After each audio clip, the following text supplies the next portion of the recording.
इसी चीज़ को करने का एक तरीका और भी होता है जो कि हमारा क्लोन स्टैम्प टूल के अंदर आता है। ठीक है, वो मैं आपको बताता हूँ।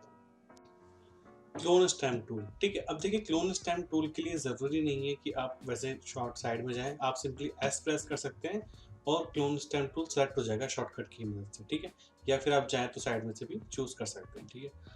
तो चलिए मैं आपको क्लोन स्टैम्प टूल यूज़ में लेके दिखाता हूँ।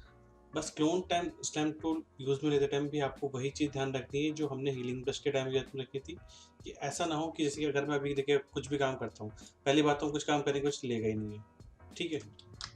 ठीक है, अभी हमने कर रखा है करंट लेयर। तो बेसिकली अगर यहाँ पर आप देखिए ये इस लेयर पे हमारा ये काम था, इसलिए उसने क्लोन स्टैम्प टूल ने वो काम को कर दिया, पर हमारा ये काम है ही नहीं। सपोज कीजिए कि अगर मुझे यहाँ पर जो भी एक्शन लेना है तो मुझे किसके बिहाफ पे लेना है, जो नीचे लेयर आ रही है, ठीक है। ये चीज़ स्पेशली ध्यान रखना। कई बार मेरे से स्टूडेंट्स क्वेश्चन करते हैं कि सर वो हमारा काम नहीं कर रहा, मैंने भी वैसे ही काम करके देखा था जैसे आपने किया था पर वो काम नहीं कर रहा। तो बस वो सिंपल चीज़ है, आपको सैंपल में जाके करंट एंड ब्लो लेयर को चूज करना है। अब देखिए क्लोन स्टैम्प टूल का क्या काम है। तो हमने यहाँ से किस चीज़ को पिक करा, सपोज कीजिए मुझे यहाँ से ये पिक करा और ये हमने प्लेस कर दिया, ठीक है। अभी जहाँ पर जैसी चीज़ आ रही है वो वैसा का वैसा प्लेस हो रहा है। अगर मैंने यहाँ से कर दिया और ये कर दिया तो उसने एग्जैक्ट वैसा का वैसा उतार दिया। अब ऐसा क्यों हो रहा है? क्लोन स्टैम्प टूल वैसा काम क्यों नहीं कर रहा है जैसा हीलिंग ब्रश कर रहा है? क्योंकि उसका नेचर ही वही है, उसका काम ही वही है। हीलिंग ब्रश का और क्लोन स्टैम्प टूल में मेजर फ़र्क ही यही है कि हीलिंग ब्रश तो आपके आस-पास के पिक्सेल्स चेक करता है कि आस-पास पिक्सेल्स कैसा है? क्या मेरी चीज़ आस-पास मैच हो रही है, नहीं हो रही है? वहीं पर क्लोन टूल क्या काम करता है, क्लोन टूल का मतलब नहीं है। क्लोन टूल के अकॉर्डिंग जहाँ से आपने जो चीज़ जैसे पिक कर ली, जैसे पिक्सेल्स ने देखे हैं वो एज़ इट इज़ वैसे के वैसे पिक्सेल ही वहाँ पे प्लेस करेगा।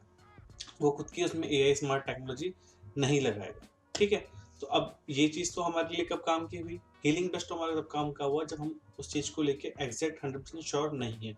हम चाहते हैं कि थोड़ा फ़ोटोशॉप अपना एआई का दिमाग लगाए, उसलिए वो काम करे। पर कई बार ऐसी चीज़ें भी होती हैं जहाँ पे हम चाहते हैं कि एग्ज़ैक्ट हम चाहते हैं उस चीज़ को रिमूव करना है तो करना ही है। वहाँ पर हम क्लोन स्टैम्प टूल का यूज़ में ले सकते हैं, ठीक है? और साथ में हम ये भी कर सकते हैं कि हम उसकी थोड़ी ओपेसिटी डाउन कर लें। जैसे कि फॉर एन एग्ज़ाम्पल यहाँ पर मैंने क्लोन स्टैम्प टूल ले रखा है एस प्रेस करके और current and blow layer selected है। अब यहाँ पर मेरे पास में ऑप्शन है ओपेसिटी का। अगर मैं इसकी ओपेसिटी कम कर देता हूँ, तो और अब यहाँ पे हम कुछ भी काम करते हैं तो देखिए तो एग्ज़ैक्ट वो 100% नहीं लेता, है ना? तो वो थोड़ा लाइट हो जाता है। तो ये चीज़ भी बेटर है। अगर हमें यहाँ से सपोज़ कीजिए अगर मुझे ये लाइन को कम करना है, तो ये देखिए ये थोड़ा इफ़ेक्टिव अच्छा है ना? उस चीज़ को लेके। तो ये चीज़ है क्लोन स्टैम्प टूल की।